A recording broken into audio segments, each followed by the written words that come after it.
Right now at 5, we are on verdict watch. At this hour, 2 juries are deliberating for both the defendants on trial in a drive-by shooting death of a 13-year-old Prince Holland. He was on his way home from football tryouts. Thank you for joining us tonight. I'm Anthony Austin. I'm Heather Crawford. So closing arguments concluded just a few moments ago for Contravious Garrard. Meanwhile, Marcel Johnson's jury has been deliberating since just before 2 o'clock this afternoon. Fariha Abrar has been in the courtroom for this trial, keeping tabs on all the legal proceedings, and she's live tonight outside the Duval County Courthouse with the latest. Fariha, what's each defense's main argument? Well, actually, Garrard's defense is actually still wrapping up their closing arguments before the state's rebuttal begins, and then the jury's going to be sent. Now, as for their main arguments, Garrard's defense argues that no evidence connects him directly to the crime. Johnson's defense argues that he did not shoot and kill Holland, rather he was just the getaway driver as Garrard shot at the vehicle. Now, the state is adamant that both men were involved in committing the crime. 22 bullet casings were found at the scene where the red Mercedes was shot at.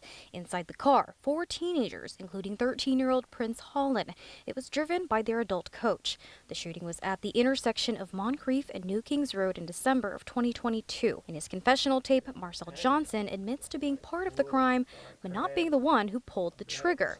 But the state says evidence does not support his version of events. And at no point does Johnson say his co-accused, Contravious Garrard, pressured him. At no point in time during the interview did he say that Mr. Garrard threatened him or tried to and say, if you don't do this, then I'm going to, shoot you as well.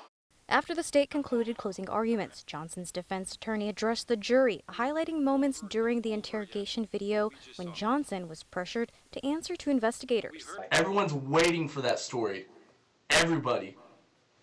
Why y'all trying to make me the face of it? Because you're not giving us the story. Look at the evidence. Members of the jury, I would argue to you that is not the sound of justice. That is the sound of tunnel vision finally landing where they wanted it to.